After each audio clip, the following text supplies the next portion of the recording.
Classes में आप सभी का स्वागत है।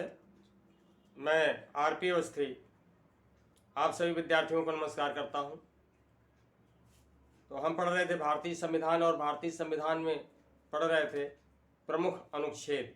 पूर्व के लेक्चर में हमने पढ़ा था अनुच्छेद 169 यानी 169। तो उससे आगे आज पढ़ेंगे हम। तो आइए पढ़ते हैं प्रमुख अनुच्छेद। तो हमारा विषय है भारतीय संविधान।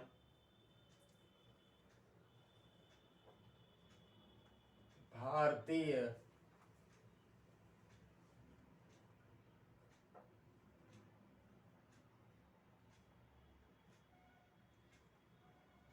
संविधान यानी इंडियन कॉन्स्टिट्यूशन। और टॉपिक है हमारा प्रमुख अनुच्छेद।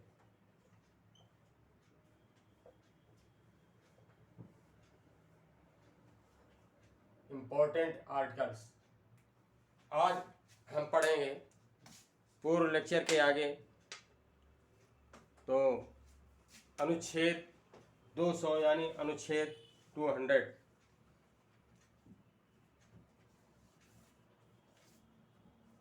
अनुच्छेद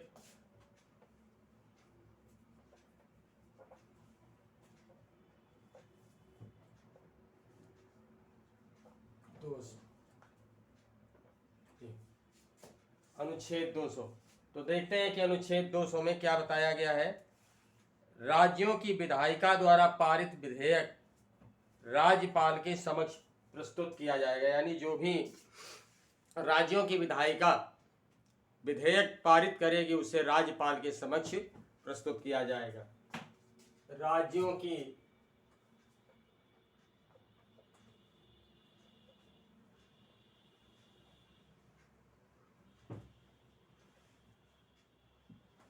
विधायिका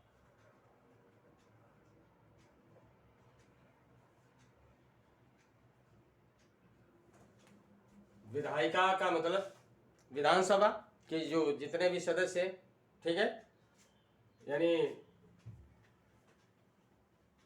विधायिका यानी विधानसभा और जहां जहां विधान परिषद है दोनों मिलकर के, ठीक है। तो राज्यों की विधायिका द्वारा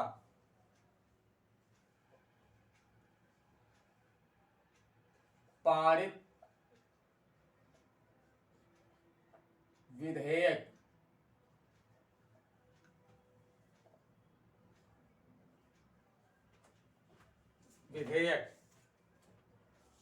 राज्यों की विधायिका द्वारा पारित विधेयक राज्यपाल के समक्ष प्रस्तुत किया जाएगा। राज्यपाल यानी गवर्नर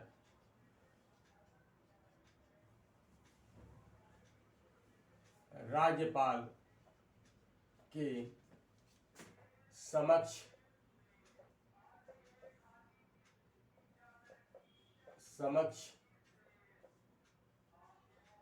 प्रस्तुत किया जाएगा।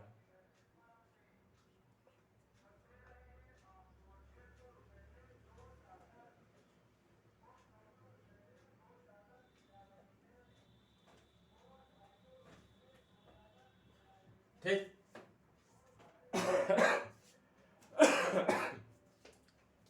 सॉरी। अब ये जो विधेयक प्रस्तुत किया जाएगा राज्यपाल इसमें अपनी सहमति दे सकता है या इसे अस्वीकृत भी कर सकता है, ठीक है। राज्यपाल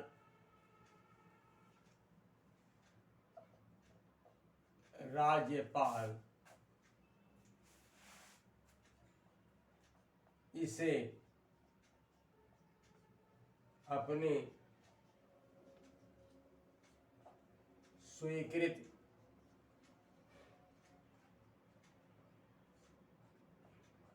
अथवा अस्वीकृति दे सकता है। अथवा अस्वीकृति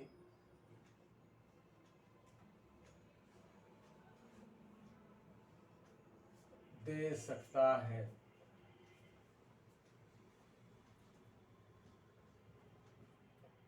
ठीक। तो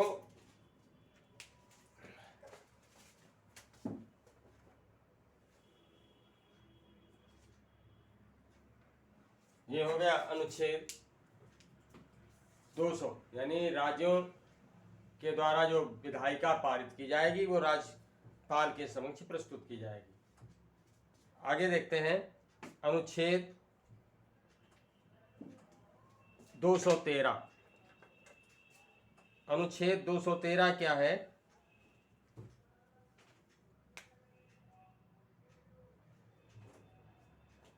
अनुच्छेद 213 अनुच्छेद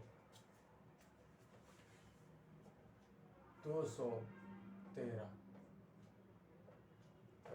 अब इसमें बताया गया है कि राज्य में जब विधायिक सत्र नहीं होता है तो राज्यपाल जो है सदन को भंग कर सकता है, ठीक है, और यानी भंग क्या कर सकता है, यानी अध्यादेश जारी कर सकता है। राज्य के विधायिक सत्र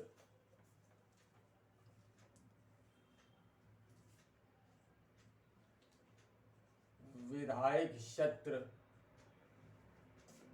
सत्र से तात्पर्य है कि जब राज्य में विधानसभा भंग हो, ठीक है, एक तरह से विधानसभा भंग हो, ऐसी स्थिति में यानी विधायिक सत्र के न होने पर राज्यपाल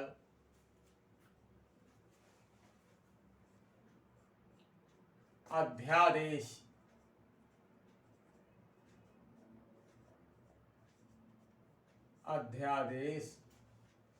जारी कर सकता है। अध्यादेश जारी कर सकता है।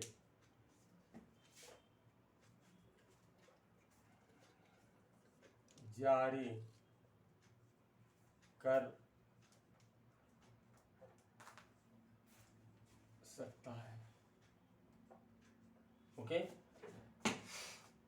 अगला अनुच्छेद देखते हैं। अनुच्छेद 214।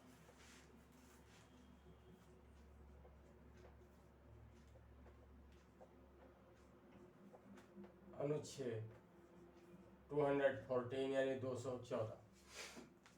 इस अनुच्छेद के द्वारा बताया गया है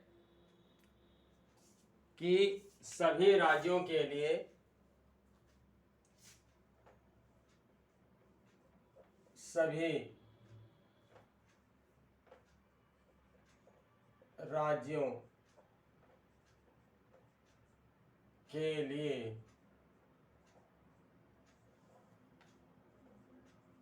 उच्च न्यायालय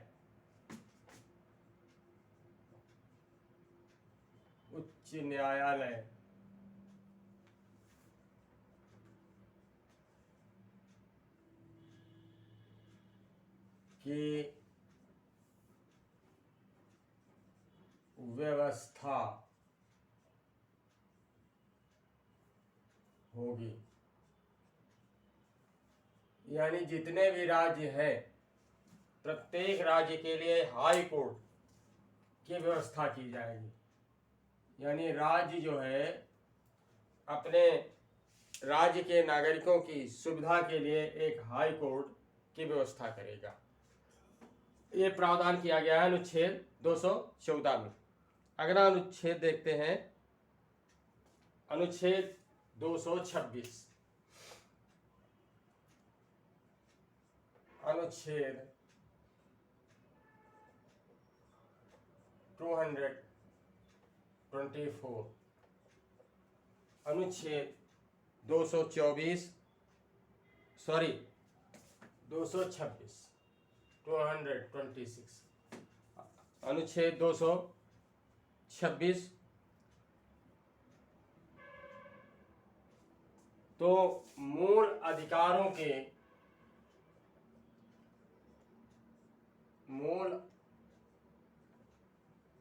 अधिकारों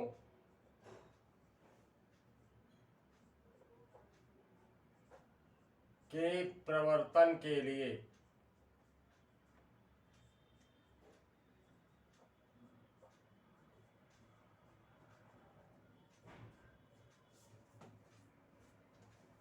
मूल अधिकारों के प्रवर्तन के लिए कुछ रिट निकालने की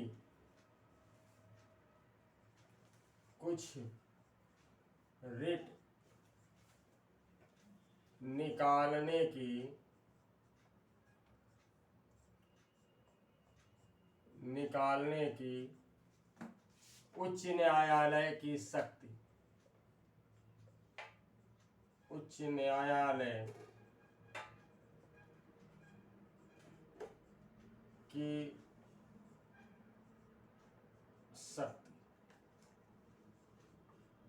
यानी हाई कोर्ट को ये पावर प्राप्त है, ये शक्ति प्राप्त है कि मूल अधिकार जो है यानी हमारे फंडामेंटल राइट्स है उनके प्रवर्तन के लिए कुछ रिटें निकाल सकता है। ठीक है, यानी हाई कोर्ट क्या कर सकता है, कुछ रिट्स निकाल सकता है। प्रवर्तन का तात्पर्य यह है कि कुछ विशेष परिस्थितियों में जब हमारे मूल अधिकार न लागू हों। ठीक है, तो अगला अनुच्छेद देखते हैं।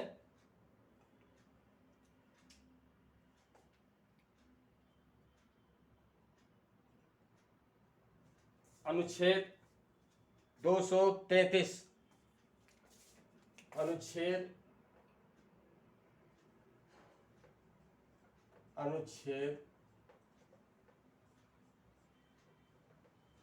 233 233 ये अनुच्छेद राज्यों की जो जिला अदालतें राज्य जनपद की जिला अदालतें हैं, राज्य में जितने जनपद होते हैं साथ ही जनपद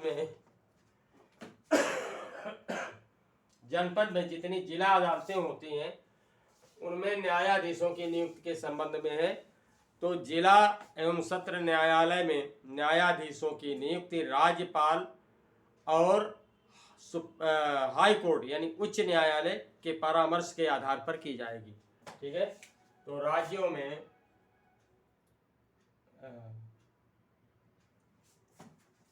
राज्यों ने करके जनपद कर देते हैं, जनपदों में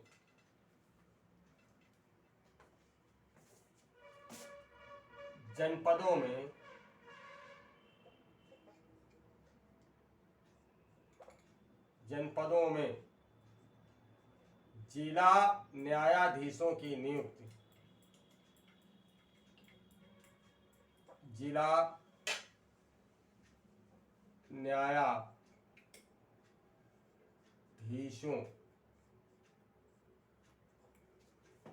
जनपदों में जिला न्यायाधीशों की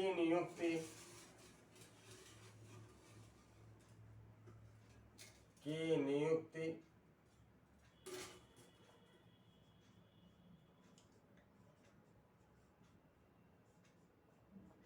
राज्यपाल द्वारा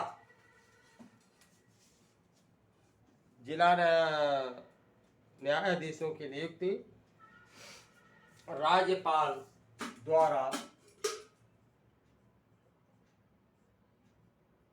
उच्च न्यायालय यानी हाई कोर्ट उच्च न्यायालय के परामर्श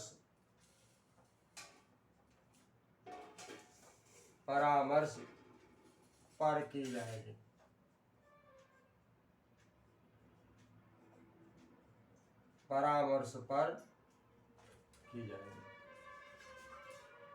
अगला अनुच्छेद देखते हैं।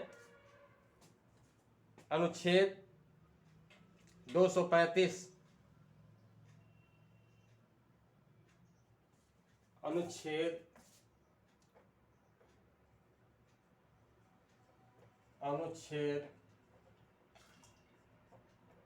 235 अधीनस्थ न्यायालयों पर अधीनस्थ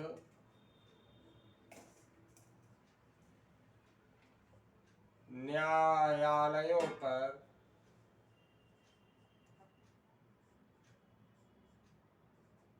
अधीनस्थ न्यायालयों पर उच्च न्यायालय का नियंत्रण होगा। उच्च न्यायालय यानी हाई कोर्ट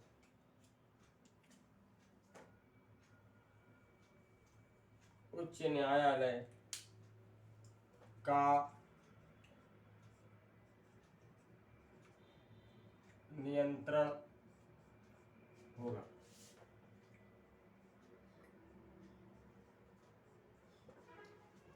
उच्च न्यायालय का नियंत्रण होगा।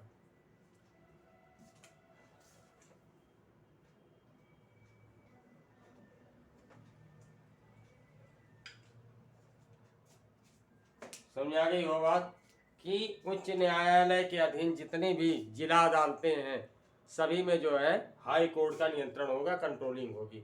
ठीक, ये अनुच्छेद है 235। अगला अनुच्छेद है 239। 200 बहुत इंपॉर्टेंट है। 239 अनुच्छेद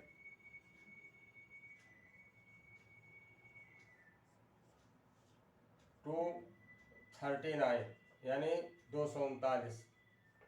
ठीक है, तो केंद्र शासित प्रदेशों पर जितने भी केंद्र शासित प्रदेश हैं वहां राष्ट्रपति शासन होगा। केंद्र शासित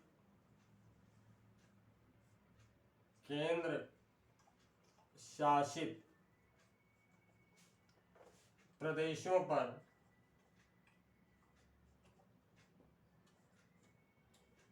केंद्र शासित प्रदेशों पर राष्ट्रपति शासन होगा।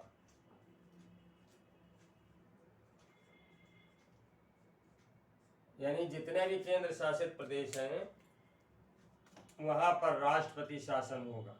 ठीक है, यानी राष्ट्रपति के माध्यम से वहां जो है कार्यपालिका का संचालन किया जाएगा।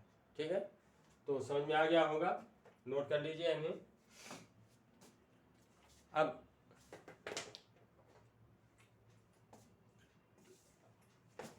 आगे के अनुच्छेद पढ़ेंगे। हर परीक्षा में इनसे कुछ सवाल पूछे ही जाते हैं, तो याद रखिए इनका तैयार होना बहुत आवश्यक है। और तुक्का से तो मोस्टली गलत होने के चांसेस रहते ही हैं, तो बेहतर तैयारी कीजिए। ओके, अगला अनुच्छेद देखते हैं।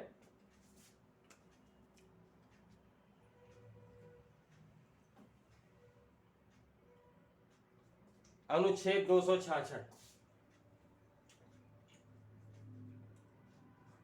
अनुच्छेद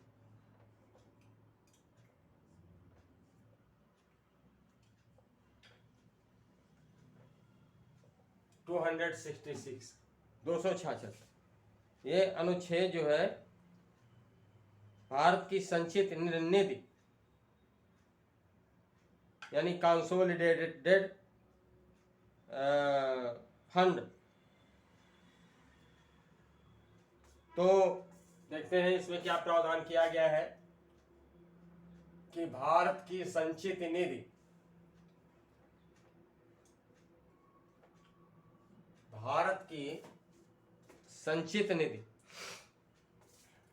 यानी हमारी भारत की संचित निधि एक्चुअल में क्या है कि भारत सरकार के पास जो भी पैसा कलेक्ट होता है तो उसमें संबंधित जो टैक्स देने होते हैं, टैक्सों की अदायगी, साथ ही साथ जो लोन है, ऋण है भारत सरकार के पास, उनकी अदायगी के बाद जो पैसा बचता है उसे कंसोलिडेटेड फंड में डाल दिया जाता है, यानी संचित निधि में डाल दिया जाता है, और उससे जो है राष्ट्रपति, उपराष्ट्रपति, लोकसभा अध्यक्ष, राज्यपाल और जितने भी न्यायाधीश हैं, तो इन सभी का वेतन जो है इस संचित निधि से ही निर्गत किया जाता है। ठीक है, तो वही है कि भारत की संचित निधि यानी कंसोलिडेटेड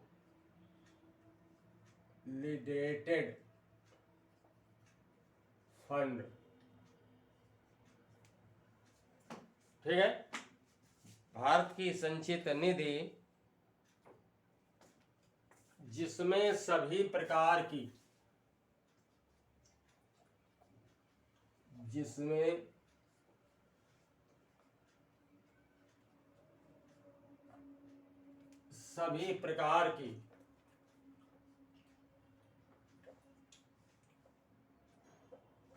मौद्रिक प्रविष्टियां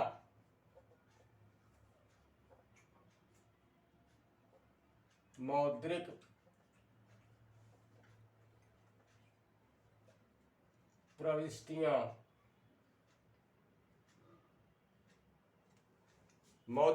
प्रविष्टियों से तात्पर्य क्या है कि जितने भी मुद्रा के प्रकार हैं, समझ में आया, जैसे नगद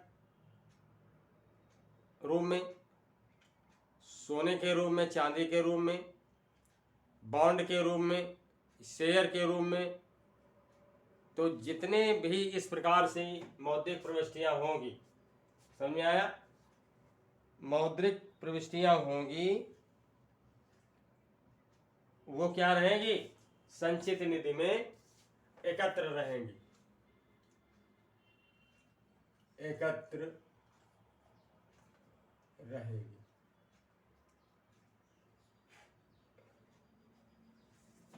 जितने भी प्रकार का धन है वो सारा का सारा जो है संचित निधि में कलेक्ट रहेगा, इकट्ठा रहेगा, और विधि सम्मत प्रक्रिया के बिना इनमें से कोई राशि निकाली नहीं जा सकती। ठीक है, यानी बिना कानून बनाए हुए, बिना कानूनी, या यूं कह सकते हैं कि बिना जो है कानून का अनुपालन किए हुए किसी भी प्रकार के धन की निकासी इससे नहीं की जा सकती। ठीक है, तो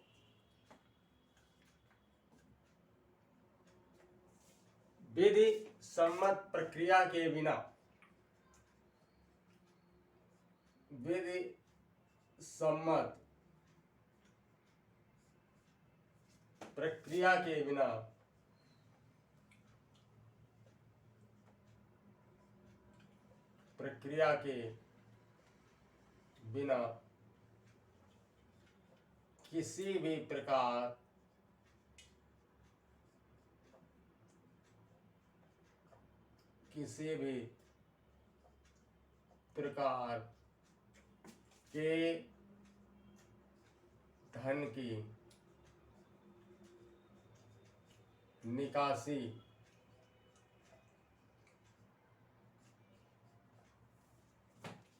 किसी भी प्रकार के धन की निकासी इससे नहीं की जा सकती है। ठीक है, इससे नहीं की जा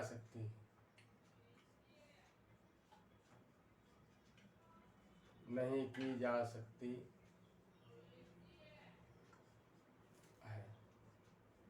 यानी बिना कानून, यानी जो भी काम किया जाएगा कानूनी दायरे में ही किया जाएगा, यानी कानूनी दायरे में ही इससे धन की निकासी की जा सकती है।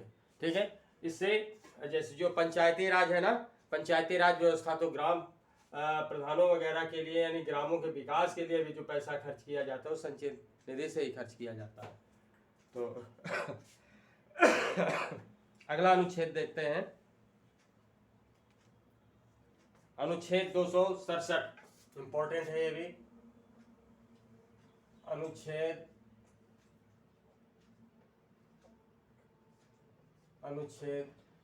267, तो इसमें क्या है, आकस्मिक निधि से संबंधित प्रावधान किया गया है अनुच्छेद 267 में, तो संसद विधि द्वारा, संसद विधि द्वारा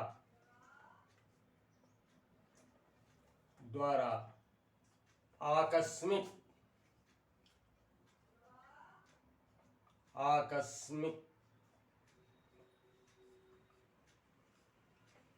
निधि।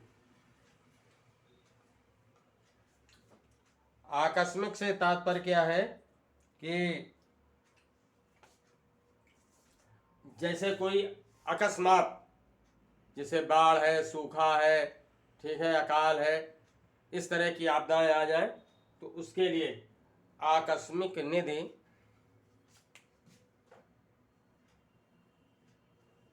का निर्माण कर सकती है, ठीक है, या आकस्मिक निधि स्थापित कर सकती है, आकस्मिक निधि स्थापित कर सकती है।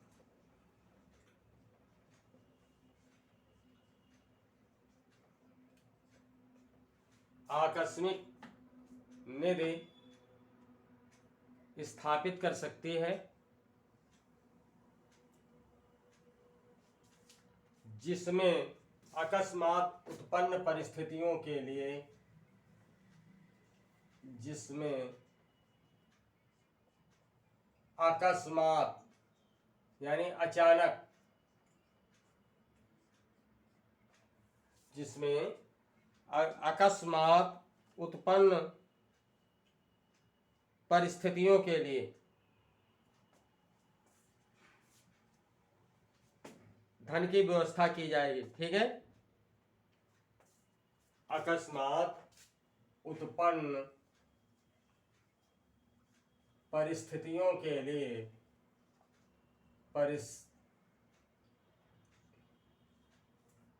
परिस्थितियों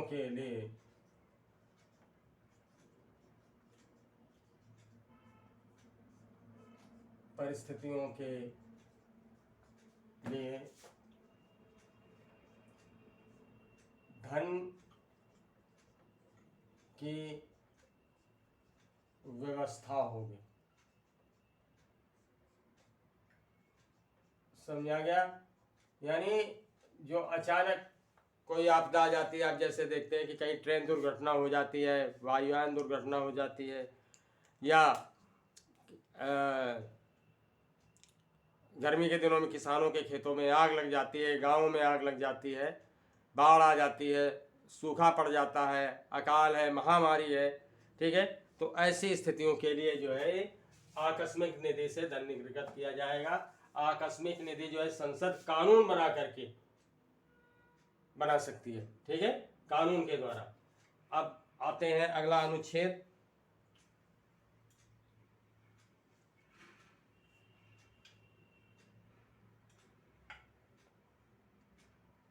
अनुच्छेद 268 टैक्स से संबंधित है। अनुच्छेद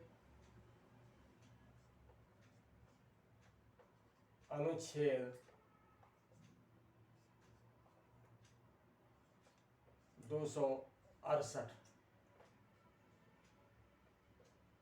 देखिए इसमें क्या प्रावधान किया गया है कि संघ द्वारा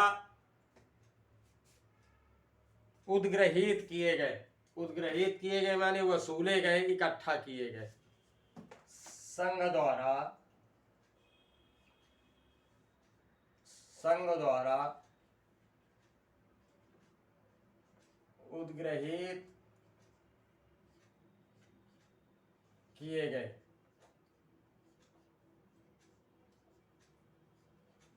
ठीक है, किंतु राज्यों द्वारा संग्रहित और विनियोजित किए जाने वाले शुल्क, किंतु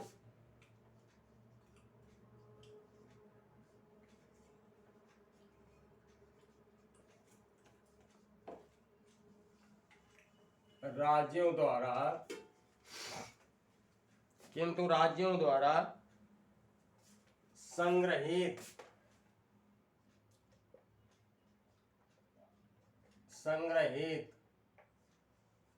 एवं विनियोजित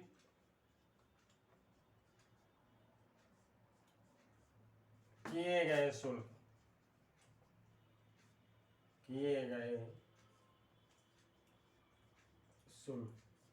यानी अनुच्छेद 268 जो है उन शुल्कों के बारे में आता है, उन टैक्सों के बारे में है जिनमें संघ के द्वारा उगाहा तो गया हो, वसूली तो की गई हो।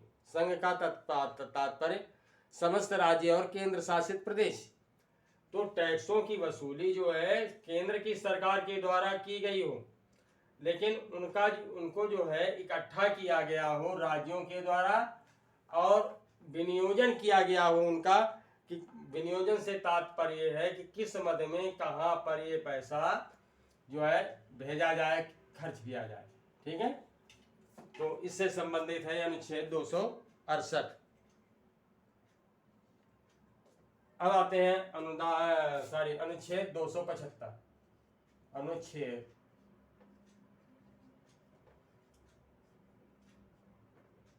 275। अनुच्छेद 275 में व्यवस्था की गई है कि केंद्र जो है राज्यों को अनुदान देगा, यानी केंद्र द्वारा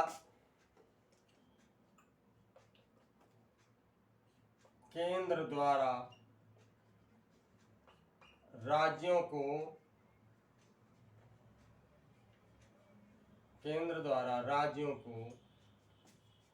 दिए जाने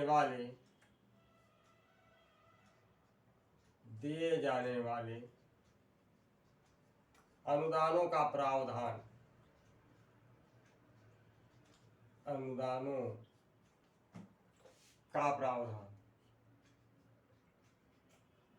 केंद्र सरकार के द्वारा जो है राज्यों को जो अनुदान दिए जाएंगे उसकी व्यवस्था के संबंध में अनुच्छेद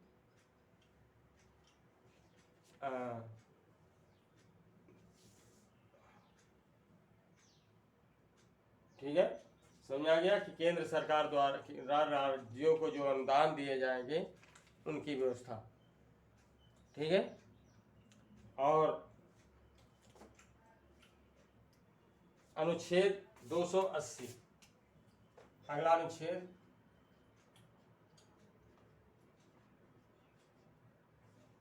अनुच्छेद 280 देखते हैं। अनुच्छेद 280 में क्या व्यवस्था की गई है? राष्ट्रपति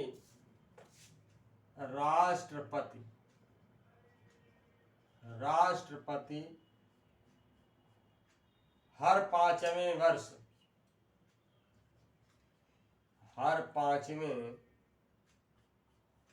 वर्ष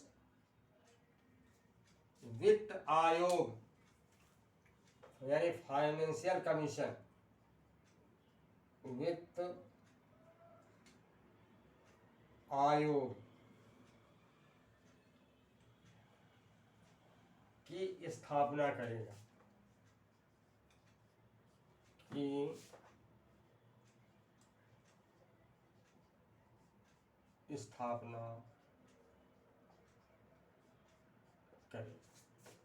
तो इस तरह से जो है ये अनुच्छेद 280 हो गया। ठीक है, नोट कर लीजिए इसे।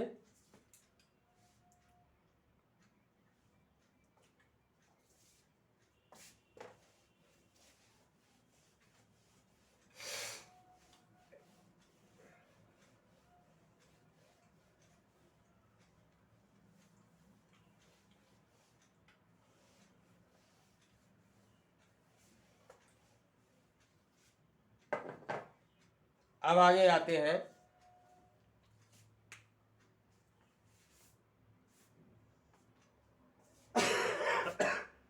अनुच्छेद 300 ब्रैकेट का अनुच्छेद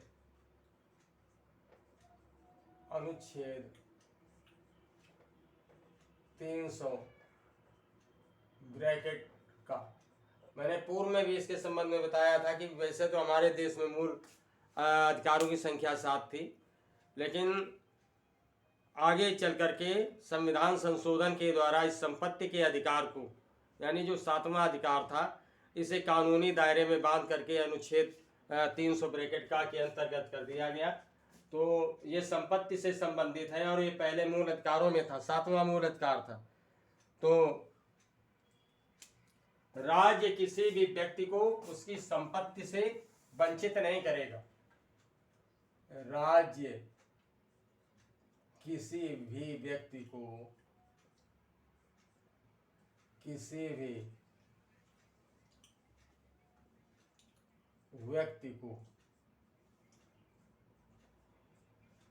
उसकी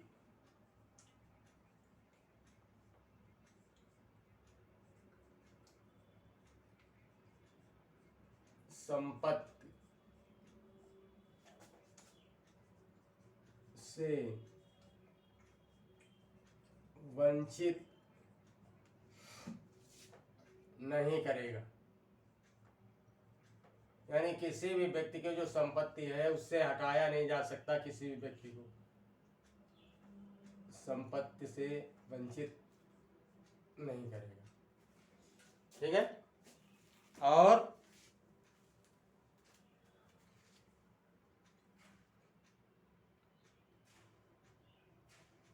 पहले ये जो है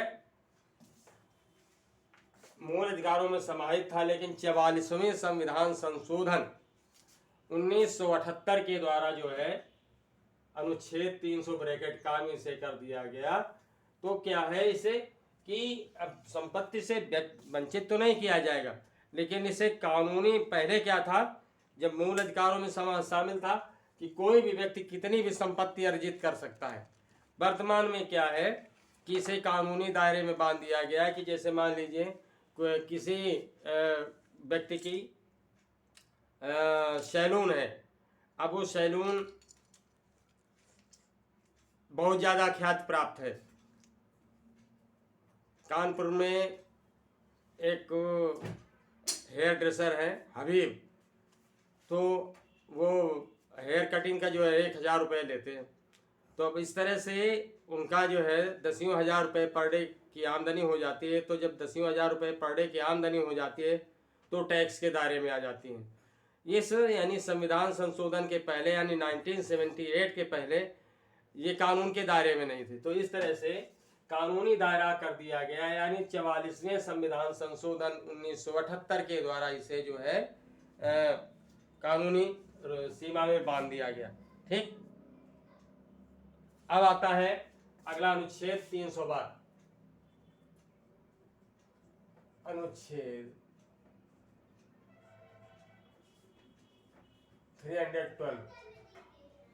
312 देखते हैं इसमें क्या प्रावधान किया गया है। राज्यसभा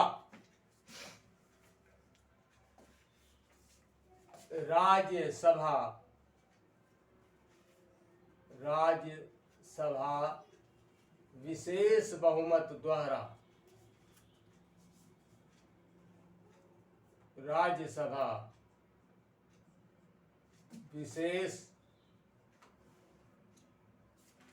बहुमत द्वारा अखिल भारतीय सेवाओं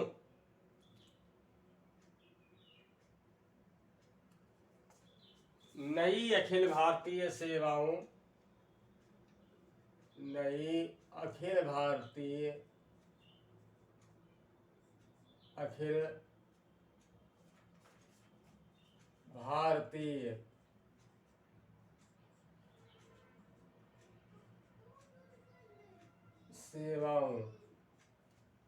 की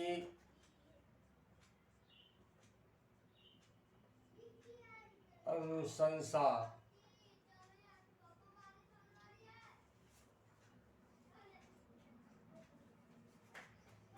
कर सकती है।